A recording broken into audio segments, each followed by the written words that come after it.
right, wrestling fans, you got the show Bill Schuyler here at One Wrestling's Indy Roundup. That's right, I'm coming at you with a new show highlighting this particular evening Reseda, California's famous pro wrestling gorilla and the greatest wrestling tournament in the business today.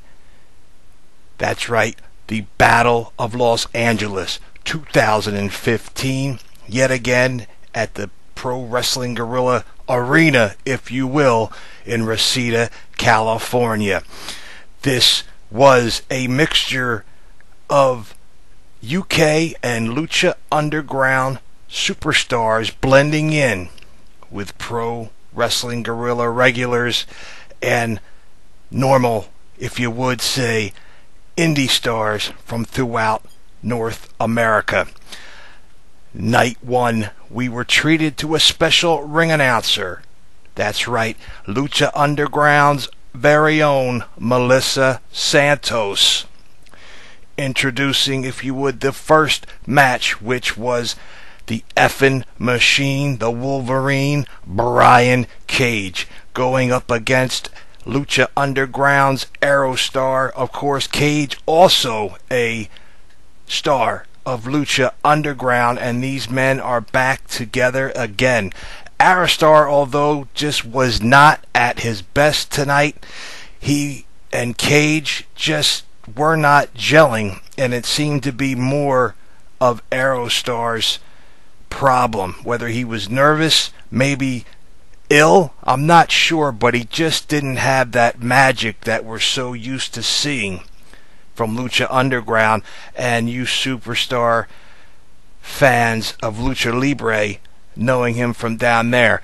But with this, Cage took advantage of that situation and beat Aerostar's living daylights completely, going up one side and down the other, beating him to an inch of his life, just battering him literally from pillar to post.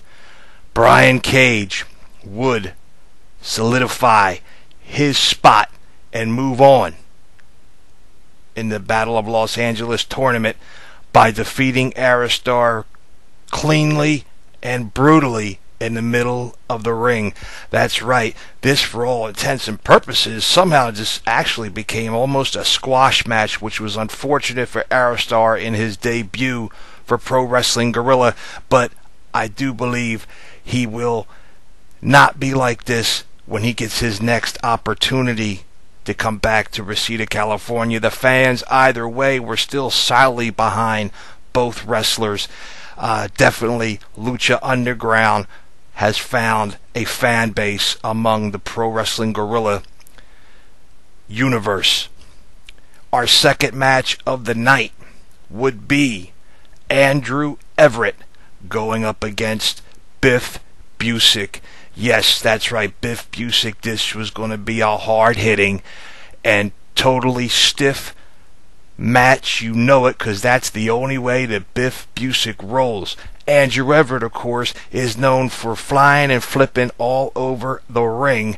Matter of fact, he told the audience that every time he flips, they need to take a drink of that tasty beverage they have out there in ringside to this match.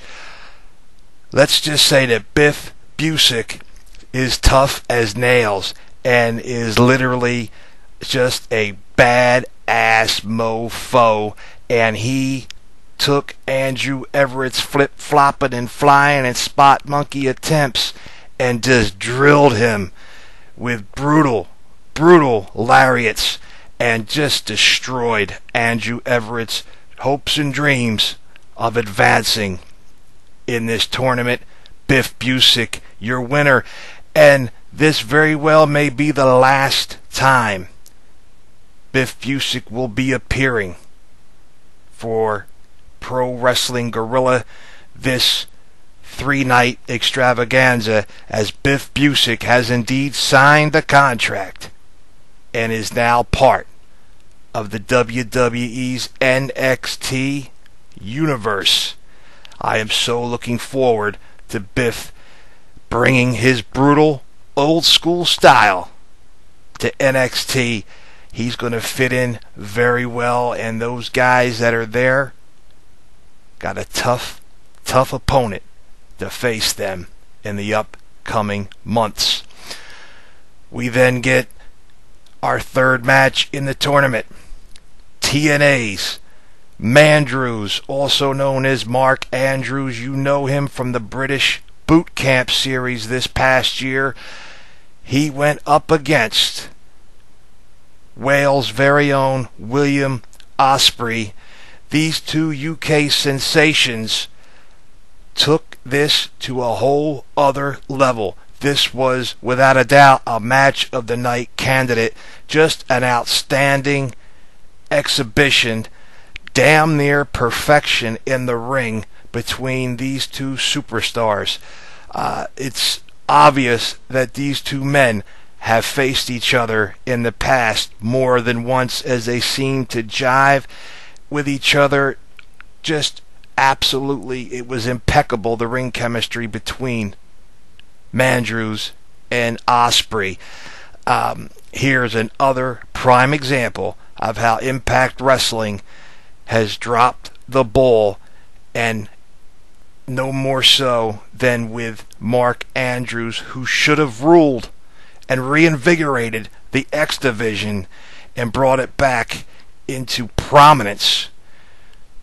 And if he had basically, if he can get his way out of TNA and find himself in Ring of Honor or in NXT, he will be a household name in the North American wrestling scene quick as that. As good as MANDREWS is, William OSPREAY is just that much better, and clearly is the superior athlete. OSPREAY should become a major star in very fast order. The Pro Wrestling Guerrilla crowd was totally behind OSPREAY and MANDREWS, but they really were feeling OSPREAY in this match. It's just a case here that he's just, again, that much better than Mark Andrews. This coming down to a point of OSPREAY after a awesome scientific match was able to get the pin over Mark Andrews. And again, as I say, word would be that there's no doubt Triple H has his scouts at this year's tournament after the rave reviews from last year's. I see very good chance here that both of these individuals may score an NXT contract. If not, I would hope that Ring of Honor would pick them up. Again, William OSPREAY moving on in the tournament. We now get a break in that tournament division as we have a tag match. And what? You want to dance? That's right, Dance Party USA, you know it. Jack Evans teaming up with Angelico as Los Guerreros del Cielo, going up against All Night Long Rich Swann and Ricochet, also known in Lucha Underground as Prince Puma. They are the Inner City Machine Guns, and they are one of the greatest tag teams in the business today, if not all time. That's right, I said it. They are that good. And yet again, another one. Unfortunately for you indie fans, this will be the last time you'll see the Inner City Machine Guns in Pro Wrestling Guerrilla or in any of your independent wrestling organizations, as Rich Swann has signed the contract with NXT. That NXT roster continues to grow with the best in the business. NXT definitely headhunting and taking the cream of the crop in the independent divisions throughout the U.S. and Canada, and very well going to reach down into the Lucha Libre in Mexico and start taking those wrestlers as well. But let's get into this match. Dancing, you know it. Jack Evans always has his dance off, and he did not fail to entertain the crowd tonight. Rich Swann, of course, singing and doing his thing. And then once the match took place, all bets were off. High flying, high risk, you name it. This was a spot fest as always. Two of the best wrestlers out there in this style, Ricochet, Rich Swann, and of course Jack Evans, a guy that's been around for so long, yet never been picked up by one of the majors. TNA never picking him up. WWE not picking him up. Not being a Ring of Honor wrestler. Why? I don't know. Jack seems to, I guess, be perfectly happy being the superstar down in Mexico, and eventually, and coming his way on the West Coast and doing his thing. This would go on and on, but your winners would be the Inner City Machine Guns. Jack Evans and Angelico pulled out the win, surprising this guy, because I would have had all my money on Rich Swann and King Puma. But unfortunately for them, that was not the case. And Los Guerreros del Cello wins this tag team match. We then had Pentagon Jr. going up against DRAGO. That's right, this is a Lucha Underground match, and these two guys were super over. Huge pop for the Lucha Libre superstars, and this match they pulled off in that Lucha Libre style that was infused with the pro wrestling guerrilla swagger. And this Pentagon just out of this world. Pentagon Jr., one of my favorites from Lucha Underground.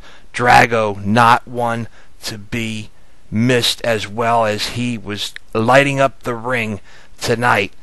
And of course, Pentagon Jr., being the dastardly heel that he is, actually threatened Melissa Santos before the bell rang, causing DRAGO to attack, and it exploded, and we had outside dives, just craziness in and out of the ring. These guys, Junior actually grabbing a fan's pitcher of beer and downing it on the spot. These Lucha Ground superstars just rocked this crowd, and it was simply something that has to be witnessed to be able to explain it. Was it a 5-star match? Was it one of the greatest of all time? No, it was a bit sloppy here and there, but it didn't matter, because the style these guys were putting forth, the energy, the excitement, just poured out into that pro wrestling guerrilla crowd, and they were way over. DRAGO would pull out the package pile driver, knocking out Pentagon Jr.'s chances in the tournament, and DRAGO would move forward. Our next match would be the former Trent Beretta, Trenty Locks. Trent who? What? That's right, Trent of Roppongi Vice. Rocky Romero, shout out to Azuka.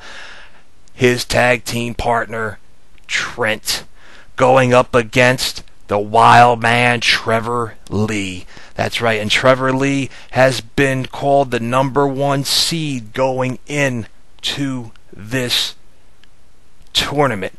Will that turn out to be the case? Let's get right down to it. Trent Beretta, just a solid output by the tournament, just expert, as seen recently in New Japan Pro Wrestling Super Juniors tournament.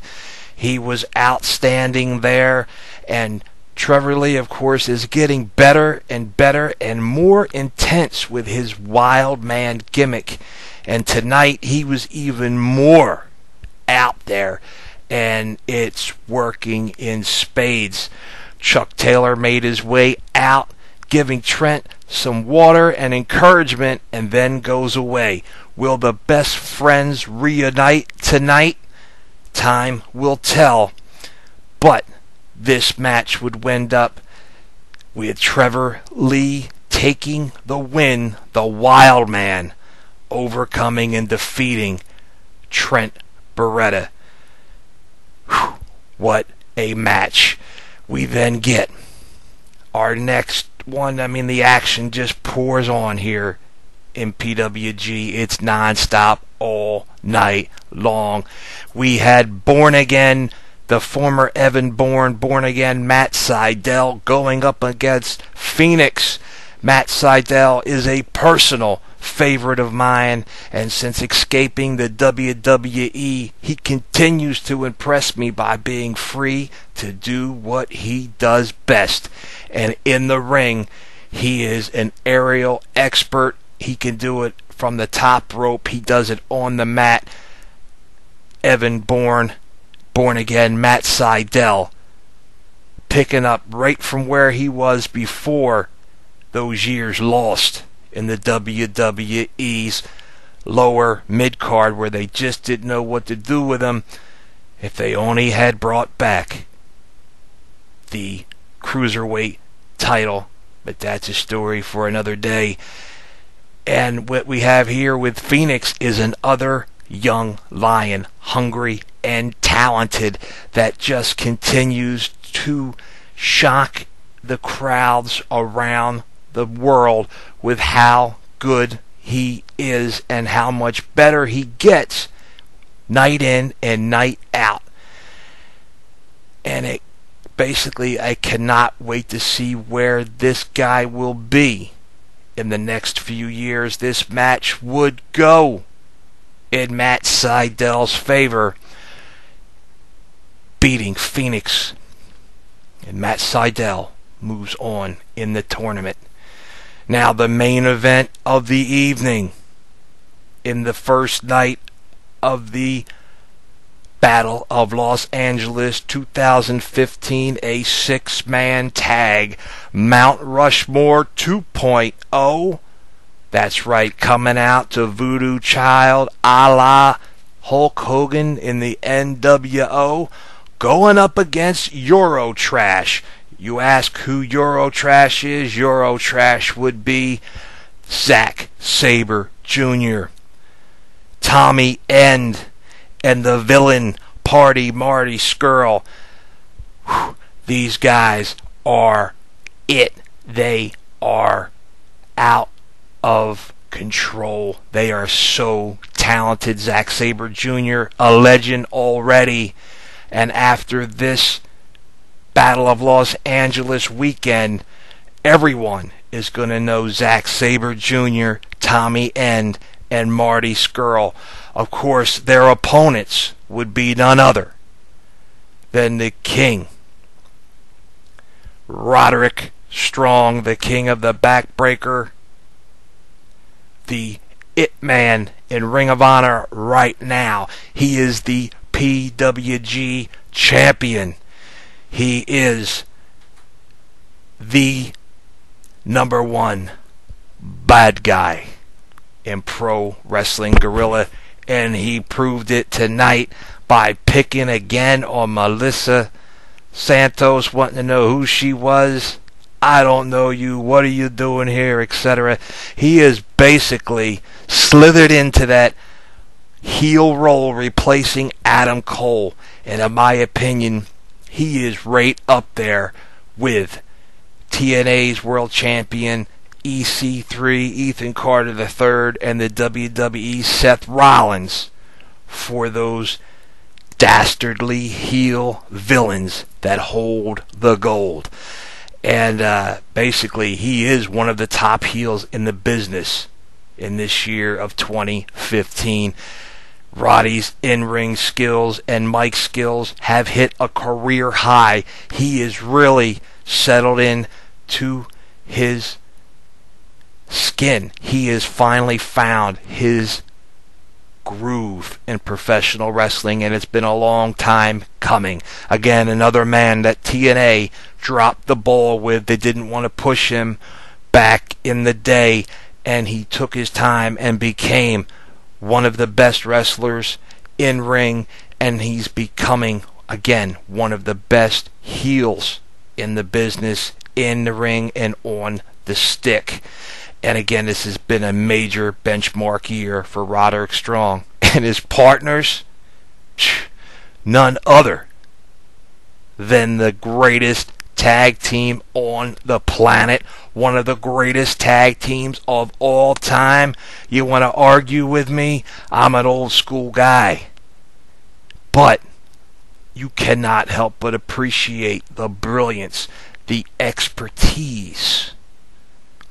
It's a super kick party as Nick and Matt Jackson, the Young Bucks, who hold the gold all around the world from Japan to Reseda, California.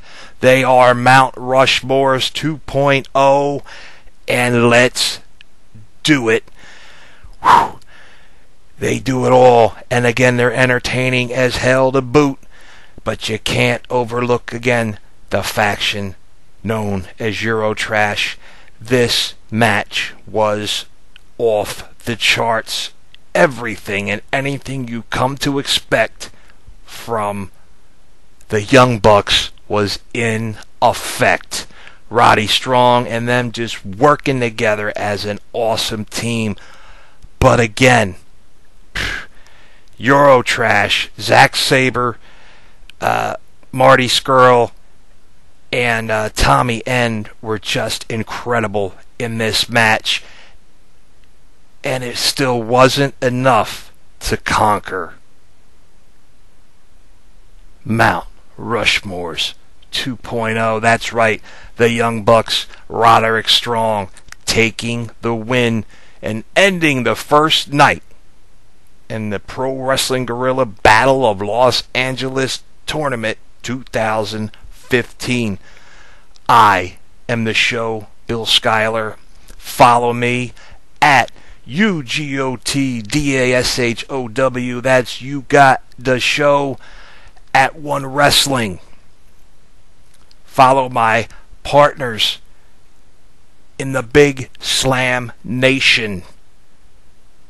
Big Ray of Big Ray Show. You follow him at Big Ray Show. Billy Ray Hustle. Follow him at Billy Ray Valentine.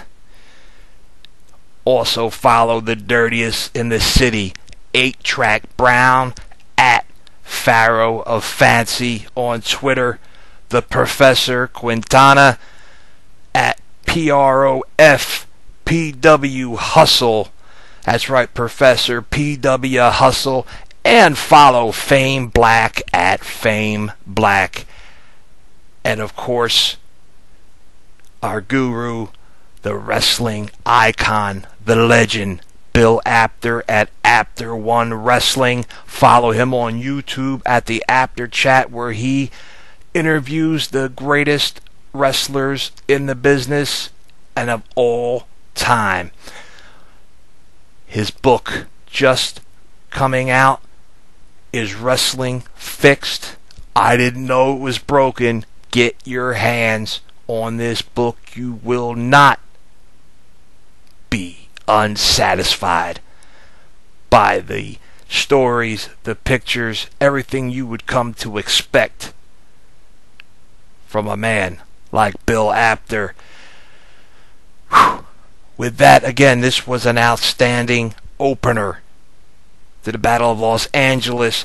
I will return with night 2 and 3 later on. this week. Again, follow me here at YouTube. Follow me on Twitter. Hit that subscribe button. Hit that like button.